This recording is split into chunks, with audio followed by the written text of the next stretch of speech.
ព្រំប្រាជ្ញប្រាយខ្ញុំអត់ទេបាយចែងល្បាត់លបង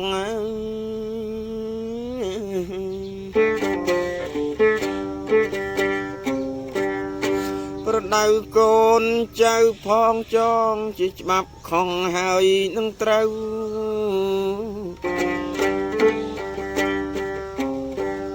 កដឹកខ្នាតគ្នេខ្នន់ក្នុងវសន្ទតាំងរដូវទឹកស្រែជន់លិចស្រូវនៅសំណល់សំណាបខ្ចី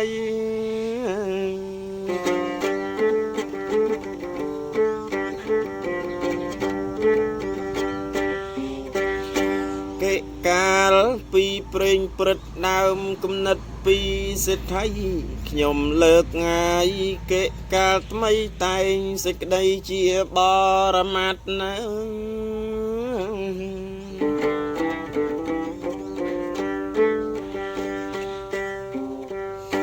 ក្នុងថ្ងៃពេញប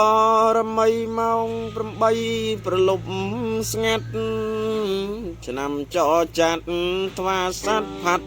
សង្ការៈកន្លងឆ្ងាយ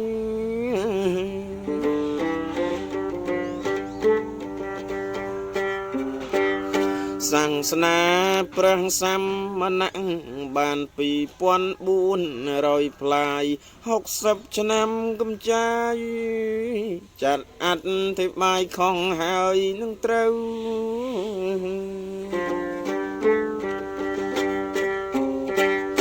កិកាលដំណើរទុកជាទំនុកដំណើរនៅដំណរតពីនៃរៀងទៅតម្រូវចិត្តជនទាំងប្រុស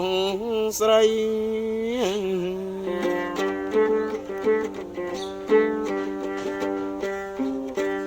ហុចកូនណាយពាក្យឪពុក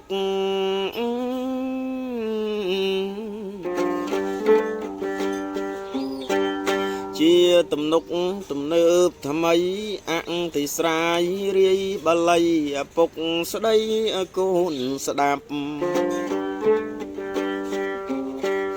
គួស្ដាយគេម៉ែឪកិរយាត្រូវឲ្យខំត្រាប់កិរយាណាយខុសច្បាប់គួក្រឡាប់ក្រឡាំងចោល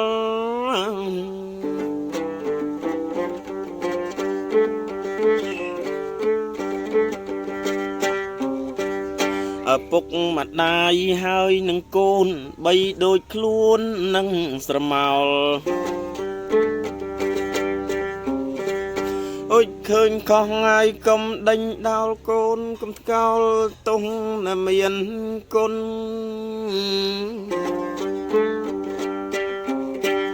អុចល្ងងខ្លៅត្រូវទៅស៊ូពាក្យឲ្យគួរកុំឲ្យសុន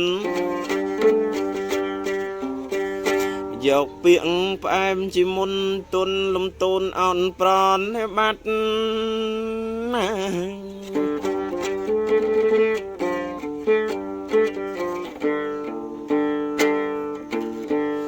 យកងាយពាក្យម្ដាយឪពុកទោះស្លូតឬកាចគូតែខ្លាចដូចមហាក្សត្រ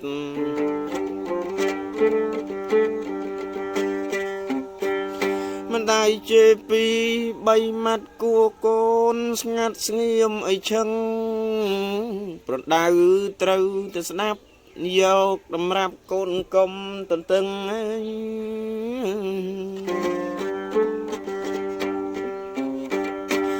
ហុចម្នាក់មនីចេះ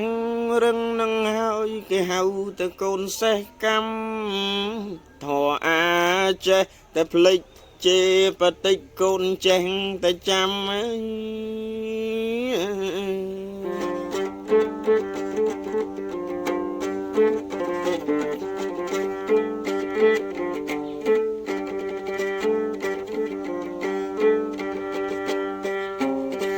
ឪពុកថ្ងៃពួតទៅស្ដាំអង្គុសលកម្មទាញមកឆ្វេងអវៈងាយជាតិទៅបត់ខូចបំផុតតាំងតែពីក្មេង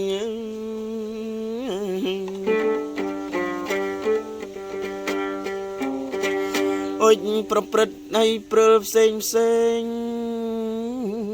ចបលេងហើយអ្វីស្ដីមិនសូវស្ដាប់មិនស្គាល់អីជាតិកំណើត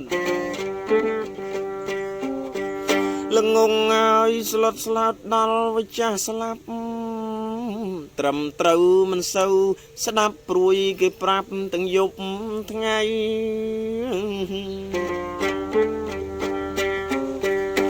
ម៉ែឪមានគុណណាស់កូនមិនសំពះខ្មាស់អៀនដៃបើអ្នកក្រៅដតីវិស័យសងសំពះបានម៉ែឪឯងរស់នៅក្នុងឋានហ៊ានធ្វើ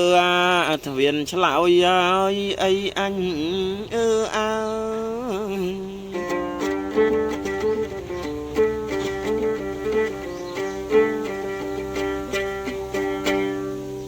អនុងាយជាតិបុត្រណាអើយស្លូតបំផុតសនុកប្រើ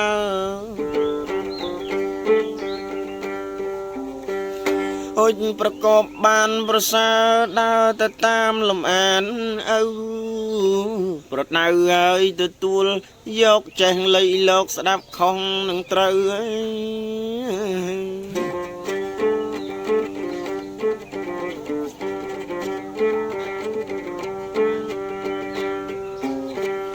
ស្រណុកថ្ងៃញាក់ធ្លាក់ផ្លូវមិនសូវភ្លេចដំបូងមាន